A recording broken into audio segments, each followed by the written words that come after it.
The G7, originally an economic organization focused on economic cooperation, frequently involves itself in international events and conflicts beyond its original scope. In particular, it has inserted itself into the Russia-Ukraine conflict, becoming a meddlesome force with clear political motives. According to an early draft from the G7 foreign ministers meeting reported by Bloomberg on Monday, they are expected to vow appropriate measures consistent with our legal systems against actors in China and in other third countries who are supporting Russia's war machine in Ukraine. Why is the G7 so intent on portraying China as aiding Russia militarily? On the one hand, they want to pass the buck to China for the Russia-Ukraine conflict.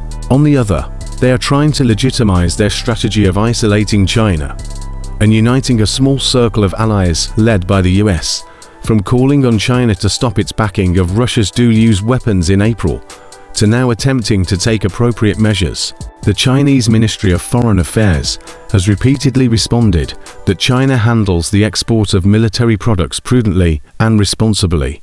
We have never provided lethal weapons to any party of the conflict. It has also pointed out multiple times that China's normal trade with Russia is done above board.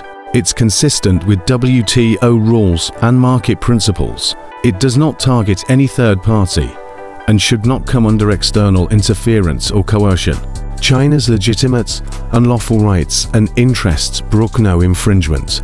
However, it is the US, the G7's main leader, who has authorized Ukraine to use powerful long-range weapons to strike targets. Regardless of the fact, the Russia-Ukraine conflict provides the G7 an opportunity to amplify the so-called China threat narrative. They use it as an excuse to expand sanctions against Russia and other countries and weaken China's international image, thereby consolidating G7's waning influence. The G7 is no longer regarded as a purely economic organization, but rather a geopolitical alliance, a tool for advancing strategic objectives. Their true aim has shifted to using pressure and sanctions to promote the strategic interests of specific nations, shaping the global order and maintaining Western dominance. As a result, China has become their primary target. The G7 expresses frequent concerns about China possibly supporting Russia, yet chooses to turn a blind eye to the US approval of Ukraine's use of long-range weapons. One side calls for peace, while the other fuels the flames of war. Who should be questioned?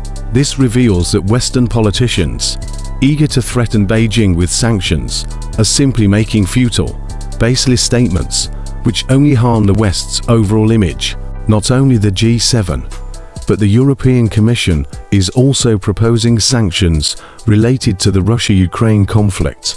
According to documents leaked to Bloomberg, the European Commission will sanction several Chinese firms it claims helped Russian companies develop attack drones that were deployed against Ukraine. Companies from Russia, Serbia, Iran, India, and other countries will also be included in the sanctions. Such scattershot actions prove that neither the G7 or the EU were genuinely focused on ending the Russia-Ukraine conflict. The G7 constantly talks about its unwavering commitment to Kiev, yet never stops its unwavering smearing against China. What the G7 expresses is a self-affirmation of its perceptions, reinforcing its narrow mindset rather than presenting a true solution to the Russia-Ukraine conflict. By taking such an extreme stance, the G7 risks becoming increasingly isolated and awkward on the global diplomatic stage. Li Haidong, a professor at China Foreign Affairs University, told the Global Times.